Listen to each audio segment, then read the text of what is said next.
तो दोस्तों इस वीडियो में हम बात करने वाले हैं कि कैसे फिरोज शाह तुगलक की मृत्यु के बाद तुगलक वंश का पतन हो गया।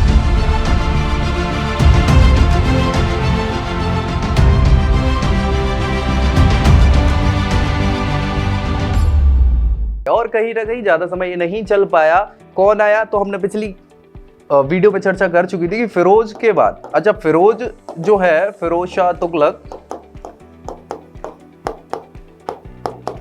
तुगलक की हमने बात करी थी। 3 बेटे हो रहे थे। पहला बेटा जिसको उत्तराधिकारी नियुक्त किया एक्सपायर हो जाता है। दूसरा बेटा जिसको उत्तराधिकारी नियुक्त किया वो भी एक्सपायर हो जाता है।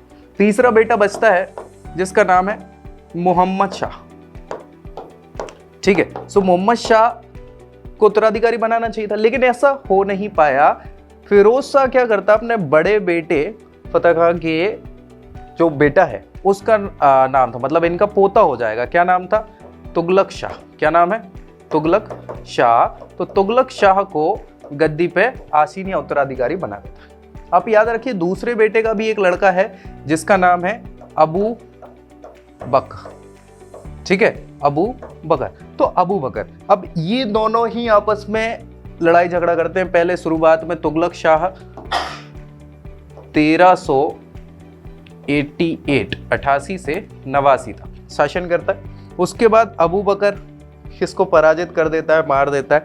फिर आ जाता है अबू बकर 1389 से 1390 तक ये शासन करता है। इसी बीच अबू बकर में और मोहम्मद शाह फिर से शक्ति आसीन कर लेता है। 2 लोग रहते हैं, एक मलिक सरबर रहता है जिसको ख्वाजा जहां की उपाधि दी जाती है, आगे जाके वजीर बनेगा मोहम्मद शाह के समय, और दूसरा एक होता है खिज्र खां। तो खिज्र खां, ये 2 बड़े लोग हैं जो इनकी हेल्प कर देते हैं, और हेल्प करने के बाद ये बन जाते हैं शासक। तो 1390 से 1394 तक ये शासक रहते हैं। अब इनके शासक होने के बाद क्या हो जाता है कि फूट पड़ना चालू हो जाती है, और फूट पड़ने के कारण आगे जाके जब ये लड़ाई झगड़े के साथ ही मृत्यु को प्राप्त हो जाते हैं 1394 में। ठीक है, तो इनका बेटा रहेगा, किसका, मोहम्मद शाह का बेटा, जो बड़ा बेटा, इनके अभी 2 बेटे होंगे। ठीक है, सो बड़ा बेटा है हुमायूं सिकंदर द्वितीय के नाम से गद्दी पे बैठता है, जल्दी एक्सपायर हो जाता है। दूसरा बेटा जो रहता है वो है महमूद शाह। क्या नाम है उसका, महमूद शाह। तो महमूद शाह नसीरुद्दीन महमूद शाह के नाम से गद्दी पे बैठेगा 1394 से 1412 एडी तक। ये इसका शासनकाल होने वाला। ठीक है, हम इसकी यहाँ पे बात करने वाले थे, तो देखेंगे क्या कैसे हुआ।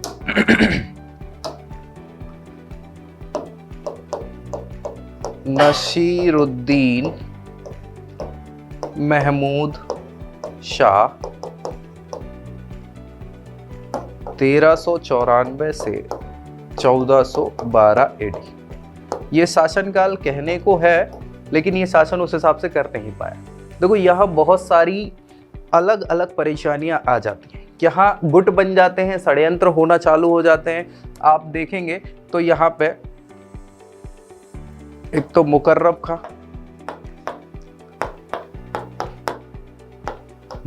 खां है, एक मल्लू खां और एक शहादत खां।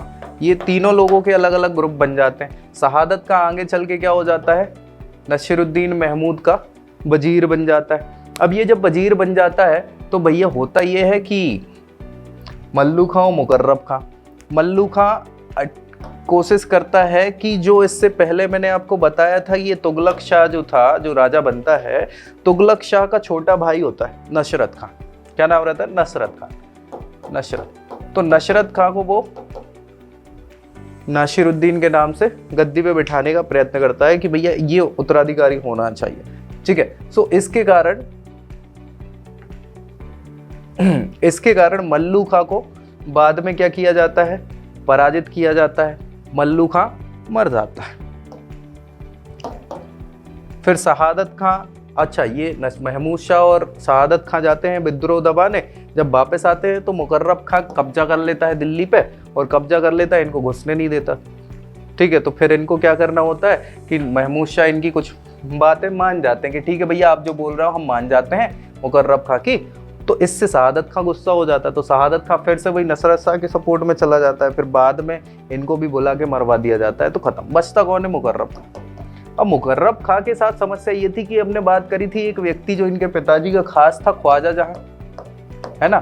ख्वाजा जहां जो था उसको ये पसंद था नहीं भाई मुकर्रब खां, तो बाद में वो षड्यंत्र करके क्या करते हैं, मुकर्रब खां को खत्म करवा देते हैं कि भाई ये आपके खिलाफ विद्रोह करने का सोच रहा है, सारी चीजें, और सहमति में 4-6 लोग भी मिल जाते हैं तो उनको खत्म करवा देता है ये व्यक्ति।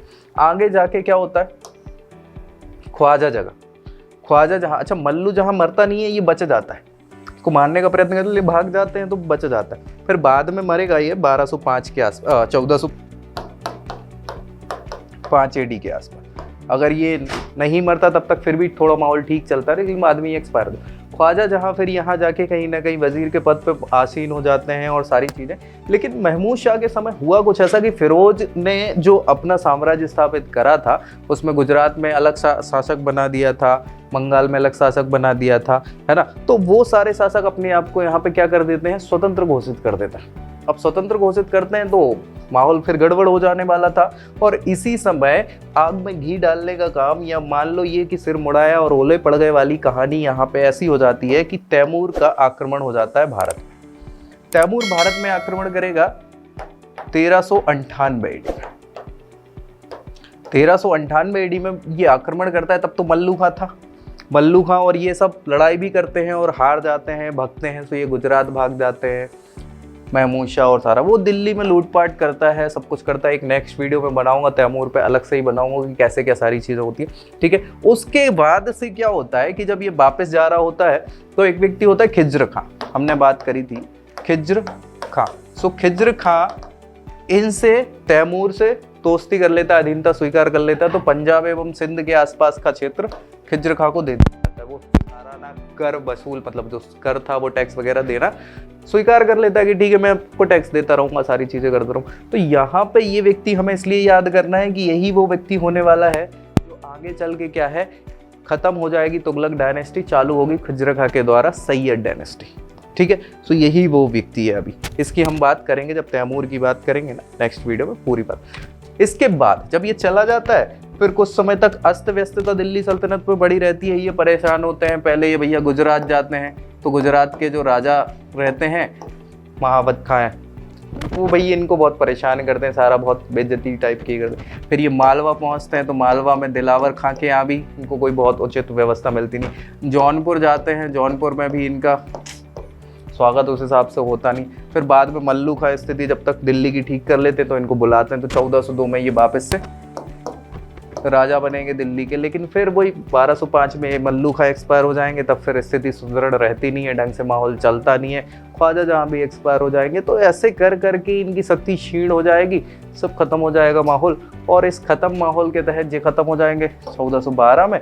और उसके बाद 1-2 साल के आंतरिक विद्रोहों के पश्चात, जैसे इनका लड़का था दौलत खां, वो शासन कुछ समय करेगा लेकिन वो कठपुतली शासक रह जाता है सारा। तो खिज्र खां मौके का फ़ायदा उठा के यहाँ पे सल्तनत स्टार्ट कर देगा और तुगलक वंश खत्म होके नया सैयद वंश चालू हो जाएगा। क्योंकि ये सैयद थे ऐसा बोला जाता है, शिया धर्म को मानने वाली पहली ये डायनेस्टी है दिल्ली सल्तनत की, है ना। सो हम चर्चा करेंगे खिज्र खां पे अलग से ही। इसके बाद में वीडियो में पहले हम तैमूर के आक्रमण की चर्चा करेंगे, तैमूर क्या था सारा, तो नेक्स्ट तैमूर के साथ। तब तक के लिए जय हिंद।